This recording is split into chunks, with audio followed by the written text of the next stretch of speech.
ಸರ್ಕಾರ ಅಸ್ತಿತ್ವಕ್ಕೆ ಬಂದು ತಿಂಗಳುಗಳು ಕಳಿತಾ ಕಮಿಷನ್ ಆರೋಪ ಮತ್ತೆ ಕೇಳೋಕ್ ಸಿಗ್ತಾ ಇದೆ. ಅದರಲ್ಲೂ ಪ್ರಮುಖವಾಗಿ ಇದು ರಿಪಬ್ಲಿಕ್ ಕನ್ನಡದ ಸೂಪರ್ ಎಕ್ಸ್ಕ್ಲೂಸಿವ್ ಸುದ್ದಿ.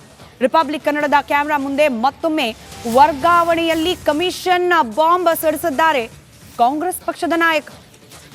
ಸಿದ್ದು ಸರ್ಕಾರದ ವಿರುದ್ಧ ಕಮಿಷನ್ ಬಾಂಬ್, ವರ್ಗಾವಣೆ ದಂಧೆಯ ಗಂಭೀರ ಆರೋಪ. ಮಾಜಿ ಸಚಿವ ಬಿ ಶಿವರಾಮ್ ಮೆಗಾ ಸಂದರ್ಶನ.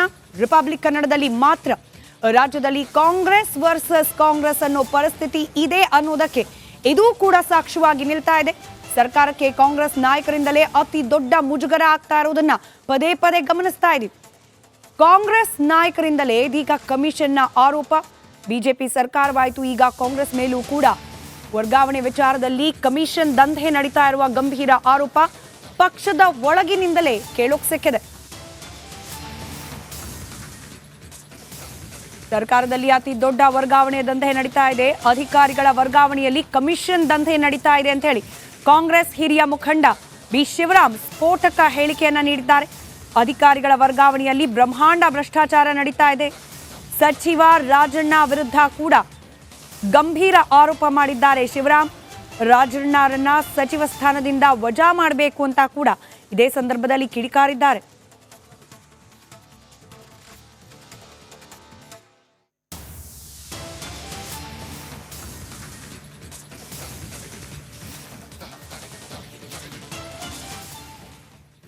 ಗ್ಯಾರಂಟಿ ಯೋಜನೆಗಳ ಬಗ್ಗೆ ಕೂಡ ಮಾತನಾಡಿದ್ದಾರೆ ಶಿವರಾಮ್ ಅವರು. ಗ್ಯಾರಂಟಿ ಯೋಜನೆಗಳಿಂದ ನಾವು ಗೆದ್ಕೊಂಡು ಬಂದಿಲ್ಲ ಅನ್ನೋದು ಶಿವರಾಮ್ ಅವರ ಮಾತು. ರಿಪಬ್ಲಿಕ್ ಕನ್ನಡದ ಜೊತೆಯಲ್ಲಿ ಎಕ್ಸ್ಕ್ಲೂಸಿವ್ ಮಾತುಕತೆಗೆ ಸಿಕ್ಕ ಸಂದರ್ಭದಲ್ಲಿ ಕಾಂಗ್ರೆಸ್ ಪಕ್ಷದ ಒಳಗಿನ ಕೆಲವೊಂದಷ್ಟು ಇಂಟ್ರೆಸ್ಟಿಂಗ್ ಹಾಗೆ ಕುತೂಹಲ ಭರಿತ ವಿಚಾರಗಳನ್ನ ಶಿವರಾಮ್ ರಿಪಬ್ಲಿಕ್ ಕನ್ನಡದ ಕ್ಯಾಮ್ರಾ ಮುಂದೆ ಹಂಚಿಕೊಂಡಿದ್ದಾರೆ. ಬಿಜೆಪಿ ಸರ್ಕಾರದ ಆಡಳಿತ ವಿರೋಧಿ ಅಲೆಯಿಂದ ನಾವು ಗೆದ್ದಿದ್ವಿಯೇ ಹೊರತು ಗ್ಯಾರಂಟಿ ಯೋಜನೆಗಳಿಂದ ಅಲ್ಲ ಅಂತ ಹೇಳಿ ಕಾಂಗ್ರೆಸ್ ಸರ್ಕಾರದ ವಿರುದ್ಧ ಶಿವರಾಮ್ ಮಾತನಾಡಿದ್ದಾರೆ.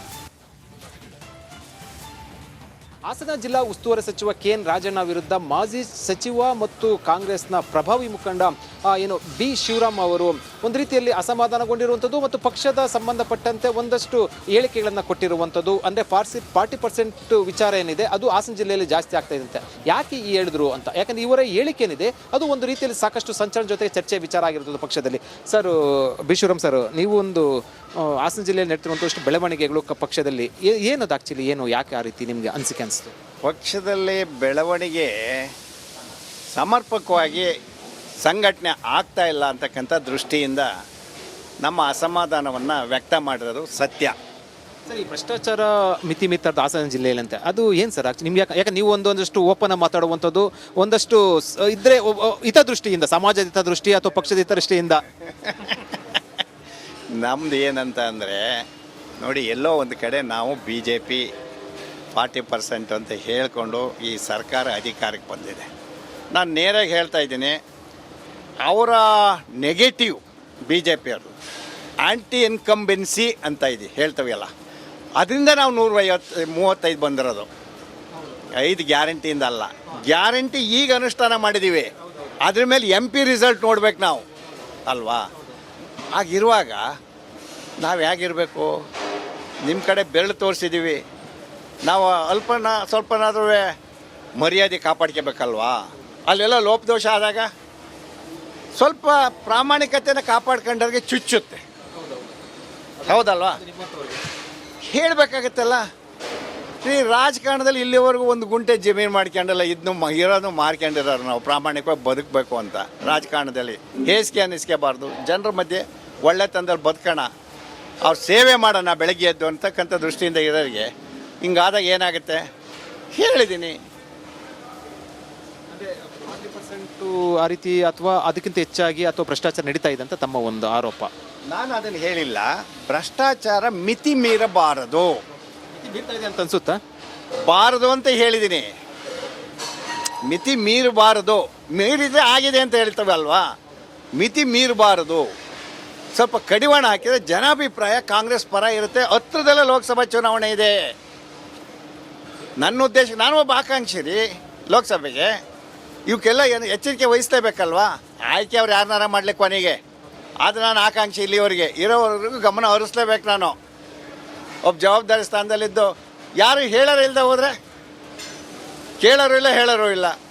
ಆಯಿತು, ನನಗೆ ನೋಟಿಸೇ ಕೊಡ್ತೀನಿ ಅಂದರು, ವಾರ್ನು ಮಾಡ್ತೀನಿ ಅಂದರು KPC. ನಾನೇನು ಸ್ವಾಗತ ಮಾಡ್ತೀನಿ, ಇರೋದನ್ನು ಸತ್ಯ ಹೇಳ್ತೀನಿ. ಡಿಕೆಶಿ ಹೇಳಿದ್ದಾರೆ ಈ ರೀತಿ ಮಾತಾಡಬಾರ್ದು, ಅದೇ ವಾರ್ನಿಂಗ್ ಮಾಡ್ತೀನಿ ಮತ್ತೆ ಬಿಡಿ ಮಾಡಿ. ಈಗ ಈ ರಾಜಣ್ಣಗೆ ಏನು ಮಾಡ್ಯವ್ರೆ, ಏನೇನು ಅಂದಿಲ್ಲ, ಹೈಕಮಾಂಡನ್ನ ಗುಲಾಮ್ರಿಗಿಂತ ಕಡೆ ಮಾಡ್ಕೊಂಡಂಗೆ ಮಾತಾಡಿದರು. ಏನು ಮಾಡಿದ್ದೀರಿ? ಪಾಪ ಮಲ್ಲಿಕಾರ್ಜುನ್ ಖರ್ಗೆ ಅಂತವ್ರು ಈ ಕರ್ನಾಟಕದಲ್ಲಿ ಹೋಗಿ ಅಲ್ಲಿ ಒಬ್ಬರು AICC ಅಧ್ಯಕ್ಷರಾಗಿದ್ದಾರೆ. ಅಂಥ ಟೈಮಲ್ಲಿ ಒಂದು ಗೌರವದ ಮಾತಿಲ್ಲ, ನಾವೇನು ಗುಲಾಮ್ರ ಅಂತ 2 ಸರಿ ಕೇಳಿದ್ರು. ಏನು ಮಾಡಿದಿರಿ? ಕೊನೆಗೆ ಒಂದು ವಾರ್ನಿಂಗ್ ಫೋನಲ್ಲಿ. ಏನು ಕಿತಾಕಿದ್ದಾರೆ ಮಂತ್ರಿಗಿರಿಯಿಂದ? ಇಲ್ಲ. ಅಷ್ಟೇ ನಾನು ಕಿತಾಕಿಲ್ಲ MP ಎಲೆಕ್ಷನ್ನು. ಅಷ್ಟಕ್ಕೂ ನಾನು ಇನ್ನೇನು ಆಗಬೇಕು ಅಂತ ಇಲ್ಲ. ಸತ್ಯನ ಒಪ್ಕೊಳ್ದೆ ಹೋದರೆ, ನಿಮಗೆ ಕಹಿ ಕಂಡ್ರೆ ನಾವೇನೂ ಮಾಡೋಕ್ಕಾಗಲ್ಲ. ಏನು ಸತ್ಯ ಸರ್? ಆ್ಯಕ್ಚುಲಿ ಸತ್ಯ ಎಕ್ಸಾಕ್ಟ್ ನೀವು ಹೇಳಲೇಬೇಕು. ಅಂದರೆ ಇದನ್ನೇ ಹೇಳಿಲ್ವಾ? ಅದನ್ನೇ 4 ಸಂಘಟನೆ ಆಗ್ತಾ ಇಲ್ಲ, ಪಕ್ಷ ಸೊರಗ್ತಾ ಇದೆ. ಜೊತೆಗೆ ಸ್ವಲ್ಪ ಮಿತಿ ಮೀರಬಾರ್ದು. ಅದ್ರ ಮೂಲಕ ನಮ್ಮ ಪಕ್ಷ ಉಳಿವಿಗಾಗಿ ನನ್ನ ಭಾವನೆಯನ್ನು ವ್ಯಕ್ತ ಮಾಡಿದ್ದೀನಿ ಪ್ರಾಮಾಣಿಕವಾಗಿ. ಅಷ್ಟು ಬಿಟ್ಟು ಇನ್ನು ಯಾವುದೇ ಕೆಲಸ ಆಗಿಲ್ಲ ಅಂತ ಹೇಳಿಲ್ಲ, ನನಗೆ ಯಾರೂ ವರ್ಗಾವಣೆ ಆಗಿಲ್ಲ ಅಂತ ಹೇಳಿಲ್ಲ. ವರ್ಗಾವಣೆಗೆ ಮುಖ್ಯಮಂತ್ರಿ ಅವ್ರ ಹತ್ರ ಲೆಟ್ರ್ ಹಿಡ್ಕೊಂಡು ಇವತ್ತಿನವರೆಗೂ ಎಷ್ಟು ತಿಂಗಳಾದರೂ ಹೋಗಿಲ್ಲ. ಸರ್, ನನ್ನ ಪ್ರಶ್ನೆ, ಅಭಿವೃದ್ಧಿ ಅನುದಾನನೇ ಬಿಡುಗಡೆ ಆಗಿಲ್ಲ ಅನ್ನೋದಾದರೆ ಭ್ರಷ್ಟಾಚಾರ ಹೆಂಗಾಗುತ್ತೆ ನಿಮ್ಮ ಪ್ರಕಾರ? ವರ್ಗಾವಣೆ ಮೂಲ ಇಲ್ವಾ? ಸುಮ್ಮನೆ ನೀವು ಮತ್ತೆ ತಿರುಗಿ ಮುರುಗಿ ಗೊತ್ತಿರೋದನ್ನೇ ಕೇಳ್ತಾ ಇದ್ದೀರಲ್ಲ. ಅನುದಾನ ಇಲ್ಲ ಅನ್ನೋದು ಗೊತ್ತು. 13-13 ಕೋಟಿ ಅದು ಇನ್ನೂ ಸಂಪರ್ಕ ಹಂಚಿಕೆನೇ ಆಗಿಲ್ಲ. ಆದರೆ ಮೂಲ ಯಾವುದು? ಎಲ್ಲರಿಗೂ ಅದೇ. ಅಲ್ಲಿ ಅಧಿಕಾರಿಗಳು ಬಾಯಿಗೆ ಬೀಳೋದು ಇದೆಯಲ್ಲ, ಅವ್ರು ಹೆಂಗೆ ಅಪಪ್ರಚಾರ ಮಾಡ್ತಾರೆ ಅನ್ನೋದು ಎಚ್ಚರಿಕೆ ನಮಗಿಲ್ದ ಹೋದರೆ ಏನಾಗುತ್ತೆ? ಹೌದಲ್ವಾ? ಮತ್ತೆ ಕೇವಲ ಹಾಸನ ಜಿಲ್ಲೆಯಲ್ಲಿ ಮಾತ್ರ ಸಂಬಂಧಪಟ್ಟಂತೆ ಈ ವರ್ಗಾವಣೆ ದಂಧೆನ ಅಥವಾ ಇಡೀ ರಾಜ್ಯಾದ್ಯಂತ? ನಾನು ಏನು ಹೇಳಿದ್ರು ಹಾಸನ ಜಿಲ್ಲೆಗೆ ಅಷ್ಟೇ ಸೀಮಿತವಾಗಿ ಹೇಳಿದ್ದೀನಿ. ನನ್ನ ಹೇಳಿಕೆ ನೋಡಿ, ಹಾಸನ ಜಿಲ್ಲೆ ವಿಚಾರಕ್ಕೆ ಸೀಮಿತವಾಗಿ ಅಂತಲೇ ಪ್ರಾರಂಭ ಮಾಡಿ ಹೇಳಿದ್ದೀನಿ. ಅಧಿಕಾರಿಗಳು ವರ್ಗಾವಣೆ ಆಗಿದ್ದಾರೆ ಬಂದಾಗಿನಿಂದ 8. ಅವರೇ ಇನ್ನೂ ಆಗ್ತಾನೆ ಇರ್ತಾರೆ. 3 ತಿಂಗಳಿಗೆ ಬಂದವರು ಆಯ್ತಾರೆ, 6 ತಿಂಗಳಿಗೆ ಬಂದವರು ಆಯ್ತಾರೆ, 3 ತಿಂಗಳಿಗೆ ವರ್ಗಾವಣೆ ಆಯ್ತಾರೆ. ಅವ್ರು ಸ್ಟೇ ತಗೊಂಡು ಮತ್ತೆ ವಾಪಸ್ ಬರ್ತಾರೆ. ನಾನು ದಿನ ಸಕಲೇಶ್ಪುರದವ್ರು ಒಬ್ಬರು ಬಂದು 4 ತಿಂಗಳಾಗಿತ್ತು, ತಹಸೀಲ್ದಾರ್ ವರ್ಗಾವಣೆ ಮಾಡಿಸಿದ್ರು, ಮತ್ತೆ ಬಂದರು ವಾಪಸ್ಸು. ಚನ್ನಪಟ್ಟಣದಲ್ಲಿ ಟ್ರಾನ್ಸ್ಫರ್ ಆಯಿತು, 4-6 ತಿಂಗಳಿನವರು ಮತ್ತೆ ಬಂದರು. ಇದಾಗಬಾರ್ದು. ಏನಾಗುತ್ತೆ? ರಿಫ್ಲೆಕ್ಟ್ ಆಗಲ್ಲ ಗೌರ್ಮೆಂಟ್ ಮೇಲೆ. ಇದು ಶಿವರಾಮ್ ಅವರ ಹೇಳಿಕೆ. ಒಂದು ಹೇಳೋದು ಬಹಳ ಪ್ರಮುಖವಾಗಿ ಒಂದು ವಿಚಾರವನ್ನು ಹೇಳಿರುವಂಥದ್ದು, ಪಕ್ಷದ ಹಿತದೃಷ್ಟಿಯಿಂದ ಒಂದಷ್ಟು ಹೇಳಿಕೆಯನ್ನು ಕೊಟ್ಟಿದೆ. ಜೊತೆಗೆ ವರ್ಗಾವಣೆ ವಿಚಾರಕ್ಕೆ ಸಂಬಂಧಪಟ್ಟಂತೆ ಇಂದಿನ ಬಿಜೆಪಿ ಸರ್ಕಾರದಲ್ಲಿ ಆರೋಪ ಬಂದಿತ್ತು, ಈಗಲೂ ಕೂಡ ಆರೋಪ. ಅದನ್ನು ಎಚ್ಚೆತ್ತುಕೊಳ್ಬೇಕು, ಇಲ್ಲಾಂದ್ರೆ ಲೋಕಸಭಾ ಚುನಾವಣೆ ಪಕ್ಷ ಸಂಘಟನೆ ಕಷ್ಟ ಅನ್ನೋಂಥ ರೀತಿಯಲ್ಲಿ ಏನು ಒಂದು ಎಚ್ಚರಿಕೆ ಜೊತೆಗೆ ಒಂದು ಮನವಿಯನ್ನು ಕೂಡ ಮಾಡಿರುವಂಥದ್ದು. ಕ್ಯಾಮರಾ ಪರ್ಸನ್ ಮಂಜುನಾಥ್ ಜೊತೆ ವಿಜಯ್ ಜನ, ರಿಪಬ್ಲಿಕ್ ಟಿವಿ, ಬೆಂಗಳೂರು. ಮತ್ತಷ್ಟು ಡೀಟೇಲ್ಸ್ ನೊಂದಿಗೆ ನೇರ ಸಂಪರ್ಕದಲ್ಲಿದ್ದಾರೆ ನಮ್ಮ political bureau head Vijay. Congress ಪಕ್ಷದ ಒಳಗೆ ಎಲ್ಲವೂ ಸರಿ ಇಲ್ಲ ಅನ್ನೋದು ಪದೇ ಪ್ರೂವ್ ಆಗ್ತಾ ಇದೆಯಾ ಅಂತ ಹೇಳಿ, ಪಕ್ಷದ ಹಿತದೃಷ್ಟಿಯಿಂದ ಅಂತ ಹೇಳಿದ್ರು ಕೂಡ ಶಿವರಾಮ್ ಅವರು ಕೆಲವೊಂದಷ್ಟು ವಿಚಾರಗಳನ್ನು ಬಹಿರಂಗಪಡಿಸಿರೋದು ನೋ ಡೌಟ್ ಪಕ್ಷದ ಆಂತರಿಕ ವಲಯದಲ್ಲಿ ದೊಡ್ಡ ಚರ್ಚೆಗೆ ಗ್ರಾಸವಾಗೋ ವಿಚಾರಗಳು.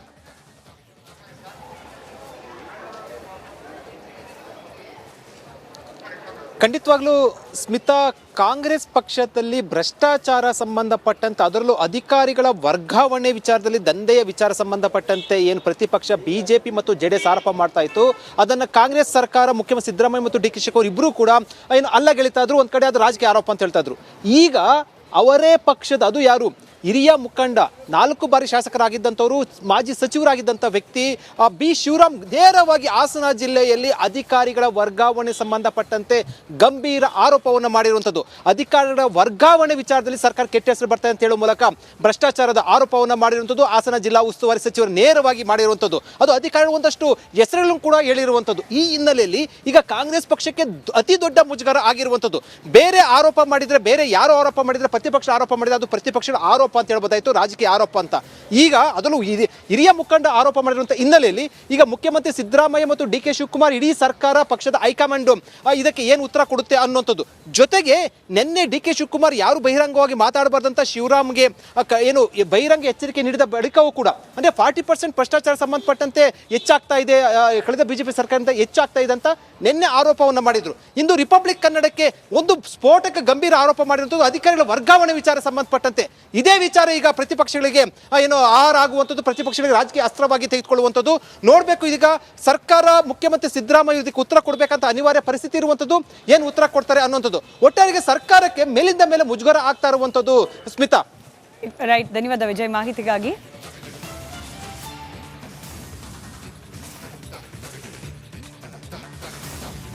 ಅಂತ ಅಂದರೆ ನೋಡಿ, ಎಲ್ಲೋ ಒಂದು ಕಡೆ ನಾವು ಬಿ ಜೆ ಪಿ 40% ಅಂತ ಹೇಳಿಕೊಂಡು ಈ ಸರ್ಕಾರ ಅಧಿಕಾರಕ್ಕೆ ಬಂದಿದೆ.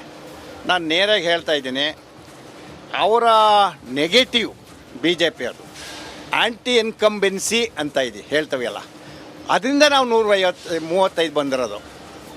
5 ಗ್ಯಾರಂಟಿಯಿಂದ ಅಲ್ಲ, ಗ್ಯಾರಂಟಿ ಈಗ ಅನುಷ್ಠಾನ ಮಾಡಿದ್ದೀವಿ, ಅದ್ರ ಮೇಲೆ MP ರಿಸಲ್ಟ್ ನೋಡ್ಬೇಕು ನಾವು ಅಲ್ವಾ.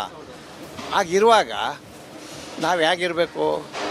ನಿಮ್ಮ ಕಡೆ ಬೆರಳು ತೋರಿಸಿದ್ದೀವಿ, ನಾವು ಸ್ವಲ್ಪನಾದ್ರೂ ಮರ್ಯಾದೆ ಕಾಪಾಡ್ಕೋಬೇಕಲ್ವಾ. ಅಲ್ಲೆಲ್ಲ ಲೋಪದೋಷ ಆದಾಗ ಸ್ವಲ್ಪ ಪ್ರಾಮಾಣಿಕತೆನ ಕಾಪಾಡ್ಕೊಂಡವ್ರಿಗೆ ಚುಚ್ಚುತ್ತೆ, ಹೌದಲ್ವಾ? ಹೇಳಬೇಕಾಗತ್ತಲ್ಲ.